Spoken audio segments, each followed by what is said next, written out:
And today, we are happy to announce the completion of the review of the K-10 curriculum. And we are also happy to announce that today we officially launch the K-10 curriculum, and we called it the MATATAG curriculum. Started during the time of former DepEd Secretary Liling Briones under the Duterte administration. The review was an extensive and painstaking process that demanded the collaboration of education stakeholders. The review and revisions fulfilled the Department of Education's pledge to evaluate the K-12 program following its initial implementation. The curriculum's component covering senior high school program is currently being reviewed. Among the revisions in the K-10 program include reducing the number of competencies. DepEd will give greater emphasis on the development of foundational skills such as literacy, numeracy, and socio-emotional skills to our kinder to grade 3 learners. The formation of our learners' values and development of their characters will be intensified in adherence to Republika Act 11476 or the GMRC and Values Education Act of 2020. The curriculum also features clearer articulation of the 21st century skills. This next feature holds a very special place in my heart. The new K-10 curriculum will integrate peace competencies, highlighting the promotion of nonviolent actions and the development of conflict resolution skills in our learners. For after all, there is security if there is peace. This curriculum will be integral to DepEd's MATATAG agenda, unveiled in January this year. DepEd's track remains to be fundamentally illuminated by the wisdom of our slogan, Matatag, Bansang Makabata, Batang Makabansa, meaning DepEd's programs and reforms are intentionally tailored to produce competent, job-ready, active, responsible, and patriotic citizens. I want to thank Secretary Liling Briones for her bold action and leadership. Binuksan ni Sec Liling ang daan ng pagbabago na tinatahak natin ngayon para sa ating mga mag-aaral. Pursuing these reforms has been marked by foresight and demonstrated DepEd's desire to change the learning landscape of the Philippines for the sake of the future of our learners.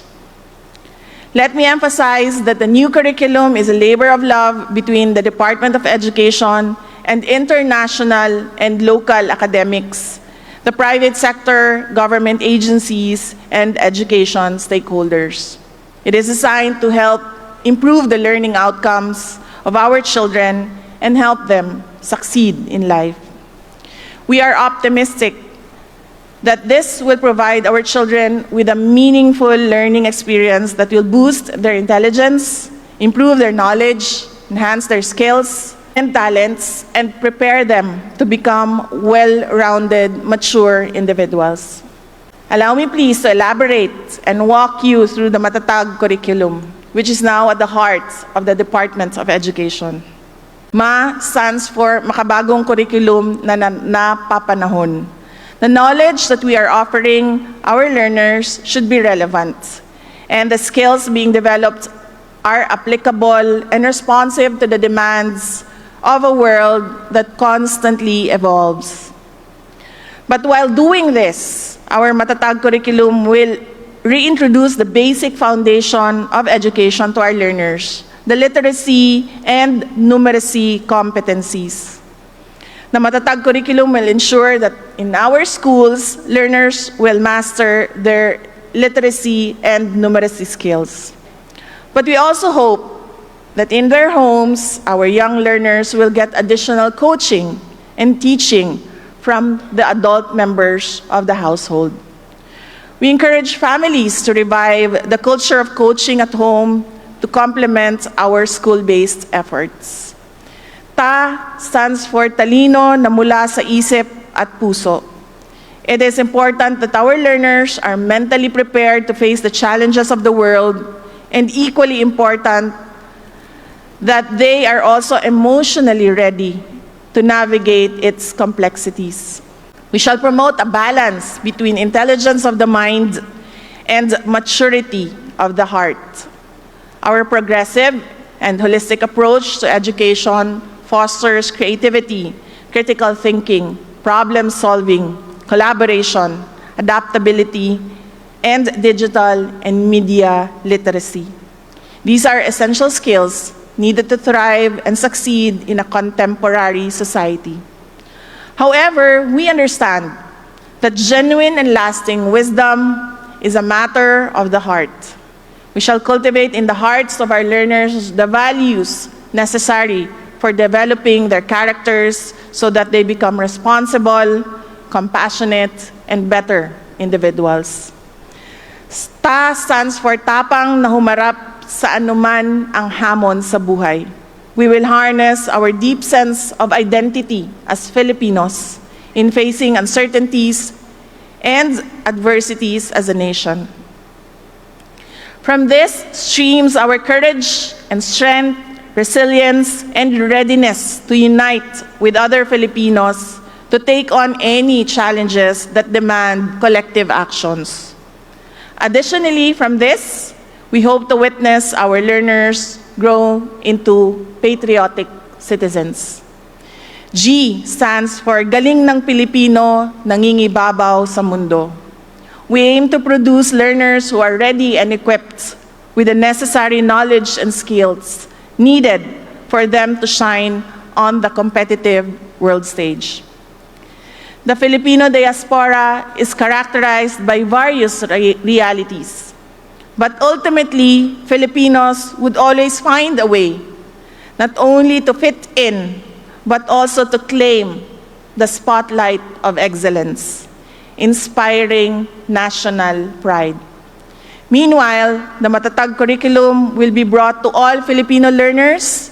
It will serve as the core curriculum for all learners, catered to by various inclusion programs such as the Indigenous Peoples Education Program, the Madrasa Education Program, Special Needs Education, and the Alternative Learning System.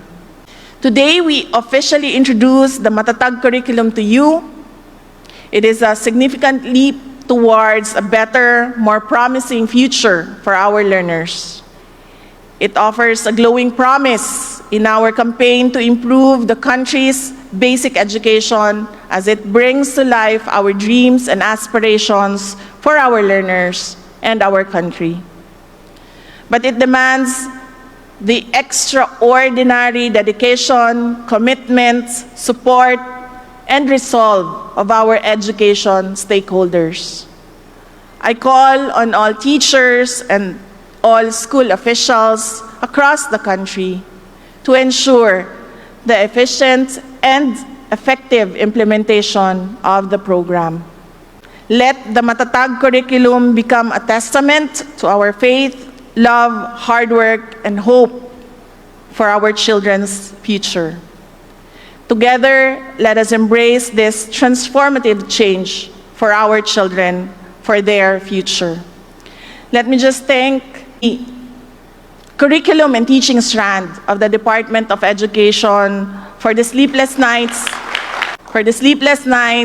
the hard work, and all the stress that we caused the curriculum and teaching strand.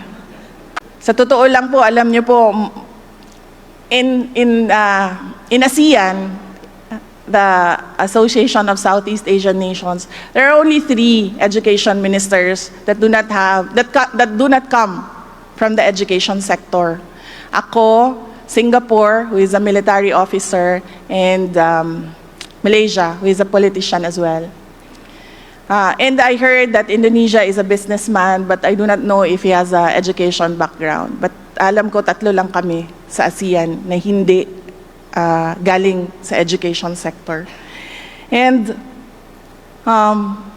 para na akong sirang plaka paulit-ulit sa curriculum and teaching. Yung tanong ko paulit-ulit na hanggang tumaas na ang blood pressure ni Yusek Gina Gonong. And at one point, this was last week, no? And at one point, medyo kinabahan na ako kasi baka ma-stroke. Kasi she was really saying na okay na yan, inireview namin yan, inulit namin yan. Sabi ko, ang gusto ko kasi hindi Pilipino. Gusto ko kapag sinabi mong matatag curriculum, pag nag-benchmark ka at tumingin ka sa ibang bansa, pareho. Kung ano yung natututunan ng mga magagaling na mga bansa sa edukasyon, ganun din yung natututunan ng ating mga learners. Paulit-ulit yan. And I think I caused her so much emotional stress. But it is all good. You had your check-up, no? Yes. She did her. And then I felt guilty kasi alam ko isa ako sa nag-cause ng stress sa kanya. Because I do not come from the education sector. I do not have an education background. So I cannot review what they are doing. And I rely on their expertise and all the stakeholders who did the review. So ang magawa ko lang very well, admittedly, is magpukpok talaga ng tao to drive a person to do what they are supposed to do. Salamat po ako sa lahat ng personnel ng Curriculum and Teaching ng Department of Education. And of course, we are truly thankful for the external stakeholders who gave their all-out support to this matatag curriculum. Maraming salamat sa inyo. Kababayan, patuloy tayo maging matatag para sa isang bansang makabata at batang makabansa. Ang lahat po ng ating ginagawa ay para sa Diyos, sa bayan at sa pamilyang Pilipino. Syukran.